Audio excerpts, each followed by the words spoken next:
ప్రత్యర్థి రాజకీయ పార్టీలు వాళ్ళు అంటారు వారసత్వం అనేది చంద్రబాబు నాయుడు నుంచి లోకేష్కి వస్తే ఆయన తాత ఎవరవుతారు, ఖర్జూర్ నాయుడు అవుతారు, ఎన్టీఆర్ ఎట్లా అవుతారు? కాంట్రవర్సీ మాటలు మాట్లాడే వాళ్ళు ఎన్నైనా మాట్లాడుతుంటారు. నేను అందుకే చెప్పాను, వారసుడుగా కాదు నాయకుడిగా వచ్చాడని. వారసుడుగా కాదు నాయకుడిగా వచ్చాడని చెప్పాను. కార్యకర్తల మన్నలను గెలిచిన నాయకుడు. మీరు చూడండి, ఈ దేశ చరిత్రలో కార్యకర్తల కోసం ఈ విధంగా పనిచేసిన యువ నాయకుడిని ఎవరన్నా చూపించండి. ఈరోజు అనేక రాష్ట్రాల్లో అనేక మందికి వారసులు ఉన్నారు. ఎవరన్నా కానీ ఈ విధంగా పనిచేశారా? కార్యకర్తల కోసం ఆలోచించి అంతెందుకు జగన్మోహన్ రెడ్డి తన కార్యకర్తలకి ఈ రోజుకి కూడా చిల్లి గవ్వెవ్వడు. ఓకేనా? పక్క రాష్ట్రాల్లో అనేక పార్టీలు ఉన్నాయి, ఈ దేశంలో అనేక ప్రాంతీయ పార్టీలు ఉన్నాయి, అనేక జాతి ఎంతోమంది వారసులు ఉన్నారు. వాళ్ళు ఎవరైనా ఈ విధంగా ఆలోచించారా? ఆలోచన చేయలేదు. అది లోకేష్ గారికి వాళ్ళకున్న డిఫరెన్స్. లోకేష్ గారు వారసుడు కాదు, నాయకుడు, కార్యకర్తల మన్నలను గెలిచిన నాయకుడు. అందుకని నేను నాయకుడు అంటున్నాను. ఇది వారసత్వం అనుకునే వాళ్ళు, ఆ మైండ్ సెట్తో ఆలోచించే వాళ్ళు వేరే కేటగిరీ. నేను చెప్తున్నాను కదా, ఆయన కార్యకర్తల కోసం ఆలోచించాడు. ఎప్పుడైనా లీడర్ అంటే ఎలా అవుతారండి? ప్రజల కష్టాల్లో ఉండేటప్పుడు ఆదుకున్నవాడు లీడర్, కార్యకర్తల కష్టాల్లో ఉండేటప్పుడు అండగా నిలబడినవాడు లీడర్, వాళ్ళకు ఒక భరోసాని ఇచ్చి వాళ్ళని ముందుకు నడిపించేవాడు లీడర్. ఆ విధంగా చేస్తూ ఉన్నారు లోకేష్ గారు. యువగలం పాదయాత్రలో మైకు లాక్కున్నారు, నేను చంపేస్తా ఉన్నారు, నా ప్రాణం పోయినా పర్లేదు, నా పార్టీ కార్యకర్తల కోసం, నేను ఈ ప్రజల కోసం, ఈ రాష్ట్రం కోసం నేను నడుస్తానని యువగలం పాదయాత్రలో నడిచిన వ్యక్తి లోకేష్. కాదంటారా ఎవరన్నా? ఎవరు కాదనలేని అంశం. ఇలాంటి నాయకుడిగా ప్రూవ్ చేసుకున్నారు. ఎక్కడన్నా రాజకీయాల్లో వారసులు అంటే కంచుకోటల్లో పోటీ చేస్తారు, కానీ ప్రత్యర్థి కంచుకోటల్లో పోటీ చేసి ఆ ప్రత్యర్థి కంచుకోట బద్దలు కొట్టి రికార్డు స్థాయి మెజారిటీ, చరిత్రలో ఎన్నడూ లేని విధంగా ఆ నియోజకవర్గ చరిత్రలో మెజారిటీతో గెలిచిన వ్యక్తి లోకేష్. ఇప్పుడు ఎవరు దేశంలో ఏ రాజకీయ నాయకుడు కొడుకైనా ప్రత్యర్థి కంచుకోటలో వెళ్ళి పోటీ చేశారా? లేదు. కానీ లోకేష్ గారు ప్రత్యర్థి కంచుకోటలో పోటీ చేసి రికార్డు స్థాయి మెజారిటీతో గెలిచాడు. అక్కడ ఆయన నాయకుడిగా నిరూపించుకున్నాడు. ఇలాంటి వ్యక్తి ఈ రాష్ట్రానికి, ఈ పార్టీకి అవసరమని మేము చెప్తూ ఉన్నాం. అవునా కదా? మీరు కాదని చెప్పండి. ఇప్పుడు కాదని అంశం నేను అంటలేదు, ప్రత్యర్థుల నుంచి వస్తున్న మాటలు కదా. ప్రత్యర్థులకి జగన్మోహన్ రెడ్డిని దమ్ముంటే వెళ్ళి అవుట్ సైడ్ కడప పార్లమెంట్ పోటీ చేయమని చెప్పండి, అవుట్ సైడ్ కడప జిల్లా పోటీ చేయమనండి. పోటీ చేస్తే వైజాగ్ లో 2014లో ఏం జరిగిందో తెలుసు కదా, అదే రిపీట్ అవుతుంది. అది అందుకని ఏంటంటే, దయచేసి మీరు రాజకీయ ప్రత్యర్థి పార్టీలకు చెప్పేది ఏంటంటే, లోకేష్ లాగా మీరు 100 జన్మలు ఎత్తినా అవ్వలేరు. అందుకని ఆరోపణలు చేయడం కాదు, మీరేంటో మీరు చూసుకోండి. తెలుగుదేశం పార్టీలో లోకేష్ గారు నాయకుడిగా వచ్చారు, నాయకుడిగా ఎదిగారు, ఒక కార్యకర్తగా వచ్చి నాయకుడిగా ఎదిగారు. కార్యకర్త స్థాయి నుంచి జనరల్ సెక్రటరీగా తన బాధ్యతలు నిర్వర్తించుకుంటూ, ఒక మంత్రిగా సేవలు చేసుకుంటూ, నాడు ప్రతిపక్షంలో ఉన్నప్పుడు ప్రధాన కార్యదర్శి తన బాధ్యతను నిర్వర్తించి కార్యకర్తలకు భరోసా ఇచ్చి నాయకుడయ్యాడు. వారసుడు కాదు, నాయకుడు. అయితే పప్పు అని మధ్యలో ముద్ర వేశారు కదా, వాళ్ళు సక్సెస్ అయ్యారనుకోవచ్చా, లేకపోతే ఆ పప్పు అని ముద్ర వేసి ఫెయిల్ అయ్యారనుకోవచ్చా? ఇప్పుడు ఎవరిలో సమర్థత ఉంటుందో పండుండే చెట్లకే రాళ్ళంటారు కదా, ఆ విధంగా సమర్థత కలిగిన లోకేష్ గారి పైన ఎన్నో చేయాలని చూశారు, కానీ ఫెయిల్ అయ్యారు.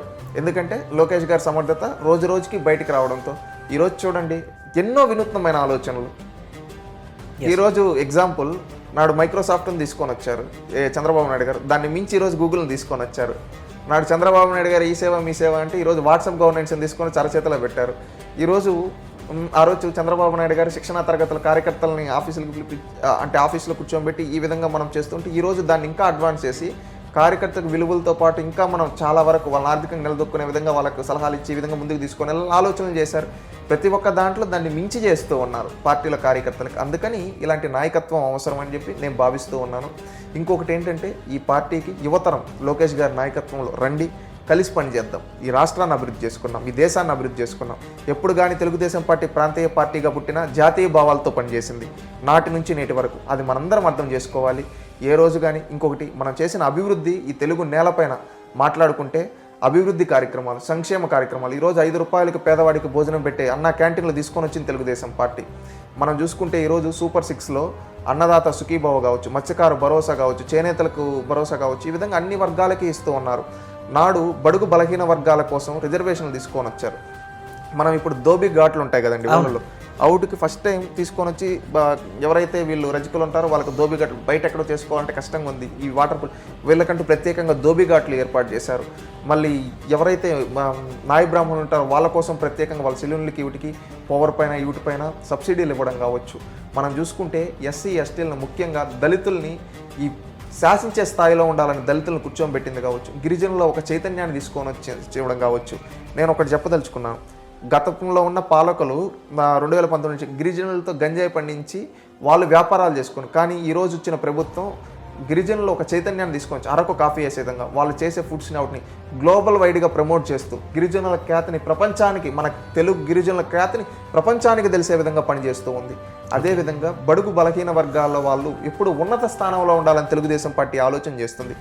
మీరు చూసుకుంటే దళితులంటే ఊర్లలో ఏమంటారు ఊళ్ళలో దళితులు అంటే వాళ్ళు ఏదో తక్కువ వాళ్ళు, వాళ్ళ దగ్గరికి కూడా తక్కువగా చూస్తారు, అంటరాంతరంగా చూసేవారు. అలాంటి దళితుల్ని ఉన్నత స్థానంలో కూర్చోబెట్టింది తెలుగుదేశం పార్టీ. ఈ దేశానికి పార్లమెంట్ అనేది దేవాలయం లాంటిది. ఈ దేశ నలుమూలల నుంచి ఎంపీలు వచ్చి అక్కడ ప్రజా సమస్యల గురించి అలాంటి పార్లమెంట్లో స్పీకర్ స్థానం, లోక్సభ స్పీకర్గా ఒక దళితుణ్ణి మన తెలుగు జిఎంసి బాలయోగ్ గారిని ఉన్నత స్థానంలో ప్రధానమంత్రి సైతం లేసి అధ్యక్ష అనే స్థానం ఒక దళితుడికి ఇచ్చిందంటే అది తెలుగుదేశం పార్టీ గొప్పతనం. నాడు ఉమ్మడి రాష్ట్రంలో కూడా ప్రతిభా భారతి గారికి స్పీకర్స్ ఉన్నత స్థానంలో కూర్చోబెట్టారు. ఇదే విధంగా దళితుల్ని ఎన్నో, మొన్న కూడా ప్యానల్ స్పీకర్గా వస్తే కృష్ణప్రసాద్ గారిని కూర్చోబెట్టాం. అంత ఉన్నత స్థానంలో దళితులు ఉండాలనుకోండి. దళిత పిల్లలు ప్రపంచ నలుమూలలు చదవాలి అని వాళ్ళ కోసం అంబేద్కర్ విదేశీ విద్య తీసుకొని వచ్చాం. దళితుల్లో పేదరిక నిర్మూలన జరగాలంటే అది విద్య ద్వారా మాత్రమే సాధ్యమని వాళ్ళని చదువుకోవడానికి ప్రోత్సహించాం. వాళ్ళకి స్కాలర్షిప్లు అన్నీ ఇచ్చి కేటాయించాం. బడుగు బలహీన వర్గాలు ఎప్పుడు ఉన్నత స్థానంలో ఉండాలి. బీసీల కోసం ఎన్నో, మీరు చూసుకుంటే నాడు ఉమ్మడి రాష్ట్రంలోనే బీసీలకు హోంమంత్రి పదవి ఇచ్చాం. ఈరోజు ఒక ఎస్సీ మహిళకు హోంమంత్రిగా పదవి కల్పించాం. అదేవిధంగా ఈరోజు స్పీకర్ స్థానం ఉంటే ఒక బీసీ అయ్యన్న పాత్రుడు గారికి అవకాశం కల్పించాం. ఎన్నో పదవులు, ఆ రోజు మహమ్మద్ షరీఫ్ గారికి కౌన్సిల్ చైర్మన్గా అవకాశం కల్పించాం. ఇలాగ ఎన్నో చైర్మన్లు దామాషా ప్రకారం చూసుకున్న బీసీలకు తెలుగుదేశం పార్టీ చేసింది, ఎస్సీలకు చేసింది, ఎస్టీలకు, అన్ని వర్గాలకి తెలుగుదేశం పార్టీ చేసింది. మీకు ఒకటి తెలుసో తెలీదో అండి, మైనారిటీ కార్పొరేషన్ అని మైనారిటీల కోసం ప్రత్యేకంగా ఏర్పాటు చేసింది తెలుగుదేశం పార్టీ. మనం చూసుకుంటే ఈ హైదరాబాద్ అభివృద్ధిలో ఏ మూలకెళ్ళినా తెలుగుదేశం పార్టీ మార్క్ కనిపిస్తుంది. నాడు ఐటీ రెవల్యూషన్ గురించి మనం తెలుసుకోవాల్సిన అవసరం ఉందండి. ఎందుకంటే నాడు ఐటీ గురించి మాట్లాడినప్పుడు చాలా మంది రాజకీయంగా విమర్శించారు. కంప్యూటర్లు కూడిపెడతాయి చాలా మంది, చంద్రబాబు అన్నారు చాలా మంది. కానీ నేను ఈరోజు గర్వంగా చెప్పగలుగుతున్న ఒక తెలుగుదేశం పార్టీ కార్యకర్తగా, నాడు అవమానించిన వాళ్ళ కుటుంబాలు కూడా ఈరోజు అదే ఐటీ మీద బతుకుతున్నారు. అది తెలుగుదేశం పార్టీ విజన్. కానీ దాన్ని ఎక్కడ ప్రొజెక్ట్ చేసుకోలేకపోయింది తెలుగుదేశం పార్టీ, ఆ స్థాయిలో ప్రొజెక్ట్ చేసుకోలేకపోయింది అని చెప్పి అంటే తెలుగుదేశం పార్టీ ఎప్పుడు పని చేస్తూ వెళ్తుంది, పనిని మన వాళ్ళు గుర్తిస్తారని. ఆ రోజు చాలా మంది ఆ విధంగా ఆ రోజు 2004లో ఓడిపోవడానికి ప్రధాన కారణం ఏంటంటే ఈయనేదో కంప్యూటర్లు అంటున్నారు, ఇదంటున్నారు, అదంటున్నారు అని చెప్పి కొంతమంది రాజకీయ ప్రతినిధులు విమర్శలు చేసి మమ్మల్ని ఓడించుండొచ్చు. కానీ మేము ఓడిపోయి ఉండొచ్చు, ప్రజలు గెలిచారు.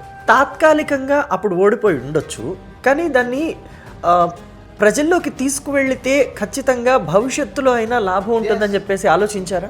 అందుకు ఆలోచించాం కాబట్టి కదా ఈ రోజుకి మమ్మల్ని ప్రజలు విశ్వసిస్తున్నారు. కానీ జగన్మోహన్ రెడ్డి పదే పదే ఆ కంప్యూటర్లు తీసుకొచ్చింది, ఆ ఐటీని తీసుకొచ్చింది ఎన్ జనార్దన్ రెడ్డి అని, ఆ తర్వాత డెవలప్ చేసింది తన తండ్రి అని, కేసీఆర్ అని చెప్పేసి చెప్తున్నారు. ఒకటి, జగన్మోహన్ రెడ్డి గారు ఆయన గురించి తెలుసు, ఆయన ఏం మాట్లాడతాడో ఆయనకి అర్థం కాదు.